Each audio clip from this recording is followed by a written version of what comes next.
Welcome back to another episode of Disney Unpacked. It's me, Len Testa, and I'm especially excited about today's episode because we're going to be talking about one of my favorite attractions in Walt Disney World in Orlando, and that is Rock and Roller Coaster. Just to be clear here, the full name of this attraction is Rock and Roller Coaster Starring Aerosmith, Although, if we're really looking to share the story of how this thrill ride, which opened at Disney MGM back on July 1999. wait, hold on, it's the stateside version, you mean? Don't ever forget that the Walt Disney Studios Park in Paris opened with its own version of Rock and Roller Coaster. Avec Aerosmith. Yes, I got it. Understand, Mr. Hill. It's Vekoma Aerosmith. Wait, hold on though. If we're going to tell the story correctly, the right way, we perhaps need to remind our Disney Unpacked viewers of a song from the album Let It Bleed. And that was that classic album that the Rolling Stones, well, it was released back in 1969. So, which song are you referring to? Oh, it's the classic earworm. You can't always get what you want. Interesting. And why would you go with that specific Stones song title? Well, hold on and think about it for just a second. Space Mountain from the Earth to the Moon, well, it opened at Disneyland Paris on June the 1st, 1995. And because of this coaster's catapult system, plus its synchronized onboard audio, not to mention the fact that it had 3 inversions, well, this theme park in Paris, well, they now had a state-of-the-art and very successful, some would say, smash hit attraction. And you know what happens in a Disney park when somebody has a smash hit attraction? Everyone else wants the same thing. Okay, so let me guess. Walt Disney World was one of the parks that really wanted a clone of From the Earth to the Moon. Exactement, as the French would say, which is when that song from the Stones, You Can't Always Get What You Want, well, that's when it enters our story here today. Because the Walt Disney World couldn't get a clone of the Disneyland Paris Space Mountain ride. Oh, that's right, because it already had one.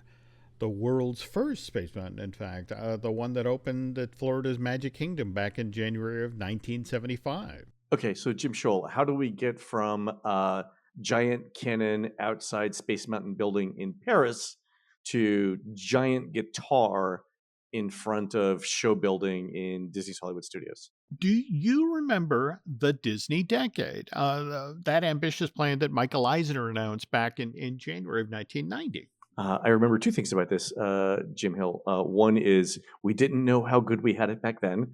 And 2, a lot of the stuff that was announced never really got built, but that's okay. But among those never-built things was Hollywoodland, which was supposed to be built at Disneyland Park between Main Street, USA, and Tomorrowland. Which, according to the release plan of Hollywoodland, it was supposed to be a best-of version of the Disney Studio MGM Park in Florida. But Disneyland doesn't have that much room, does it, Jim? How are they going to tell people that they're in Hollywood when you've got a giant Space Mountain building looming in the background? The side of Space Mountain that faced Tomorrowland would still be the classic white version. However, the side that faced Hollywoodland would have been transformed into the Hollywood Hills, with miniature versions of the famous buildings and the Hollywood sign attached to the side of the thing to complete the view. That was a plan for Disneyland's version of Hollywoodland. However, that was not to be because that idea got canceled in early 1991. All right, and Jim Shull, here we're looking at the concept art for Rock and Roller Coaster Mountain, right? Yes. Okay, this is kind of amazing because the idea of you seeing the Hollywood sign in the Hollywood Hills as you're walking up to Tower of Terror would have been super cool. This looks great.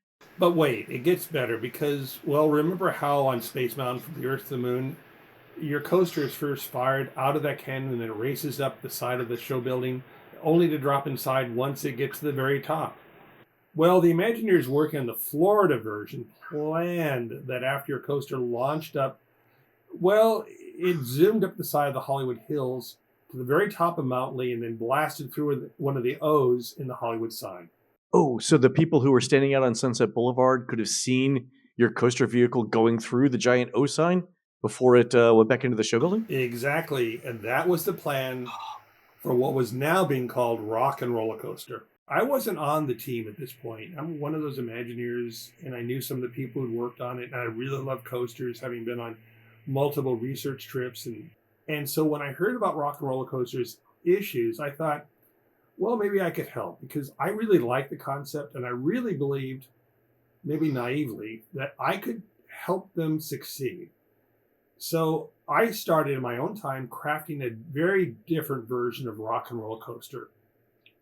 And I thought about a ride research trip that I'd been on, let me see, the fall of 1996. A group of us, well, we made the journey to King's Dominion, and that's over in Virginia.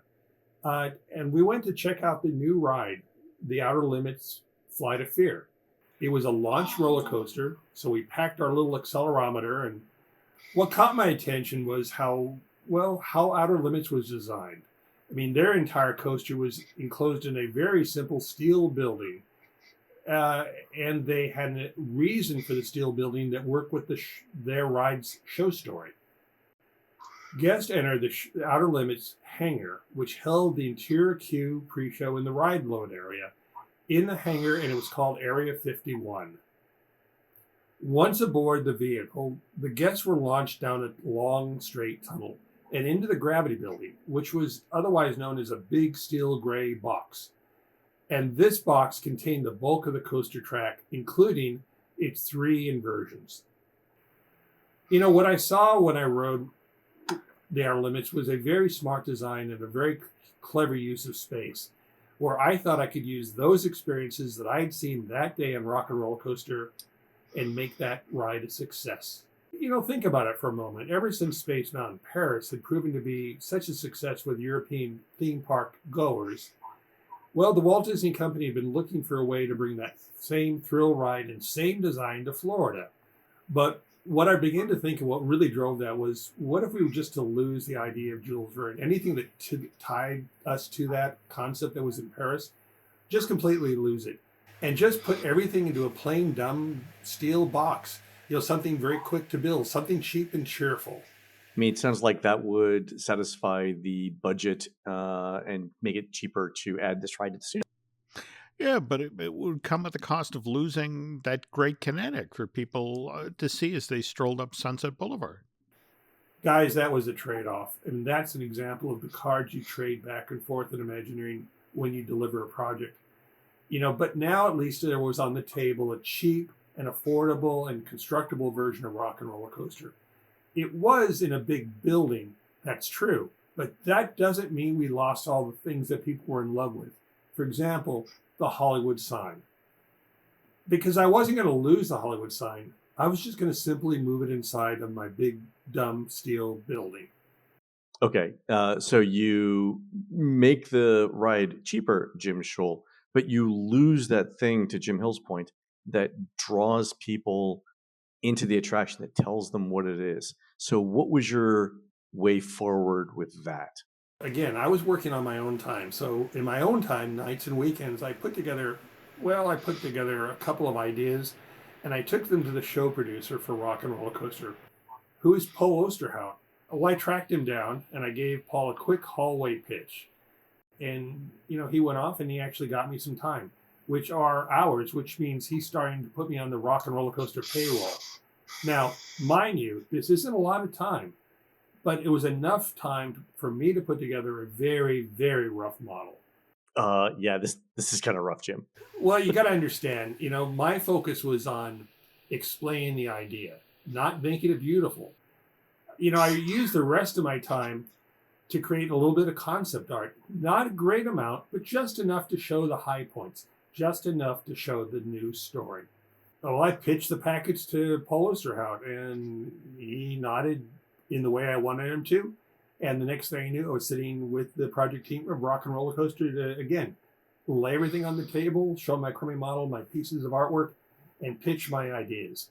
And just like that, Rock and Roller Coaster suddenly becomes a Go project?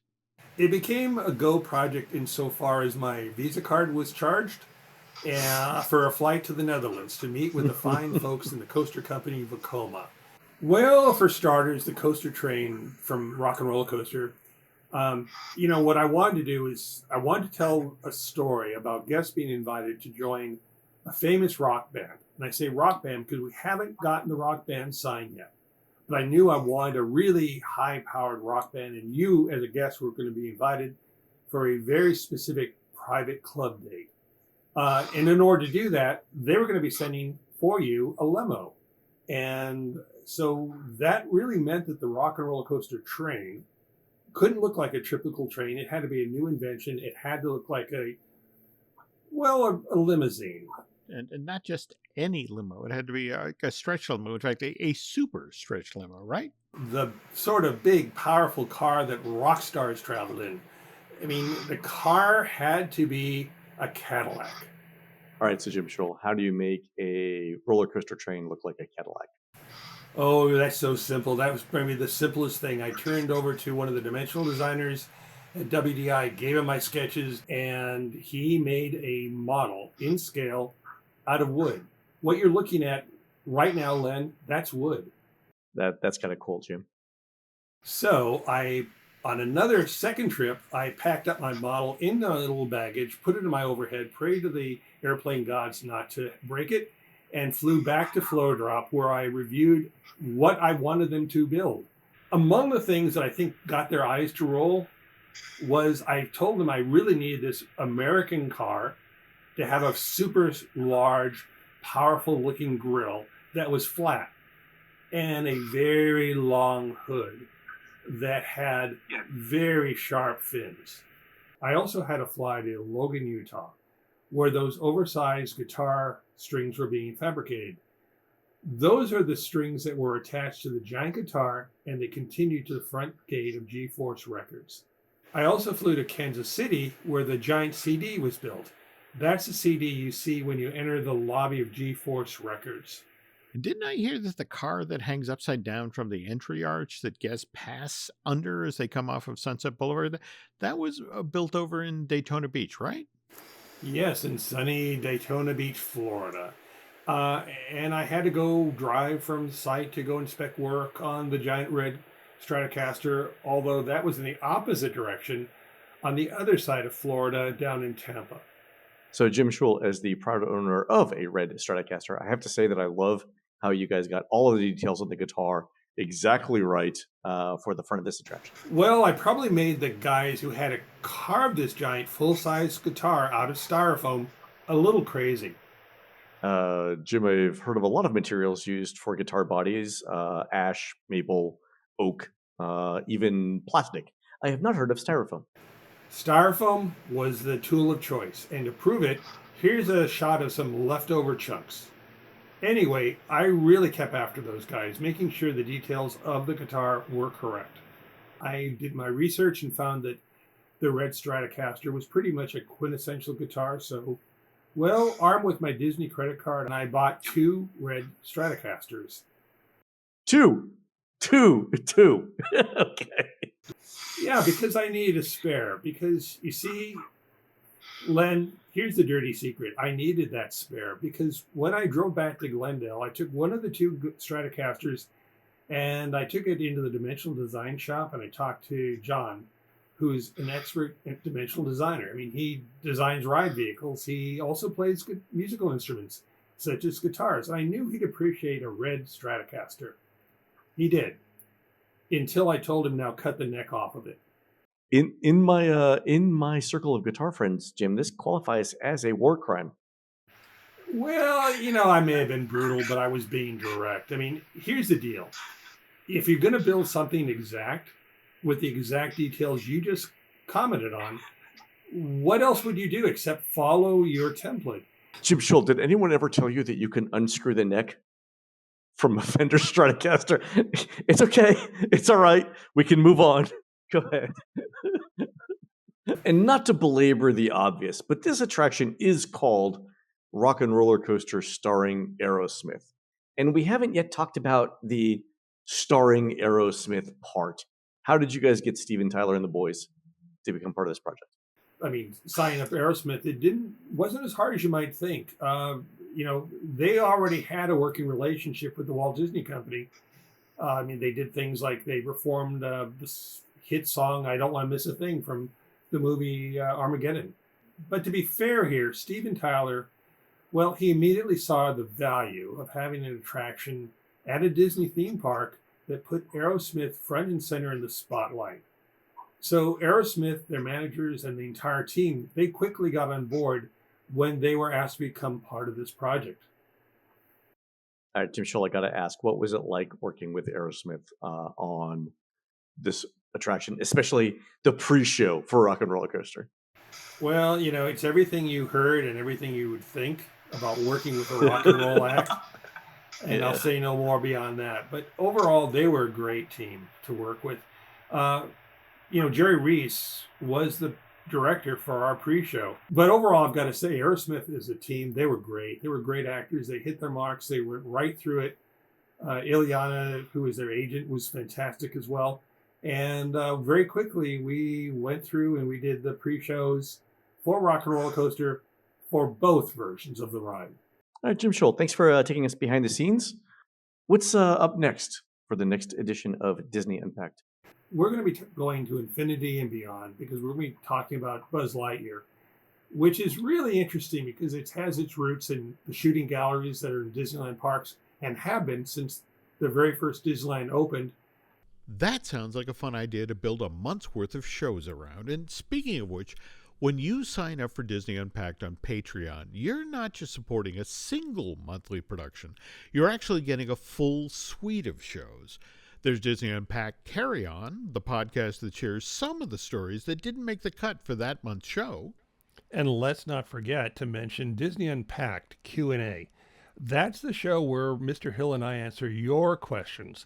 And let's not forget about our latest addition to this suite of shows, Disney Unpacked Picture This, which, just like the main monthly show, is video-driven and offers you a closer look and lots of behind-the-scene info about some of the images we've previously shared. Oh yeah, there's lots of cool content for your viewing and listening pleasure. But before we go here, we'd like to thank Aaron Adams, as well as Eric and Lauren Hersey, for producing this month's show. And until next time, this is Jim Hill on behalf of Jim Shull. Oh, but we can't forget Mr. Len Testa now. No, we can't. And we thank you for tuning in to this edition of Disney Unpacked.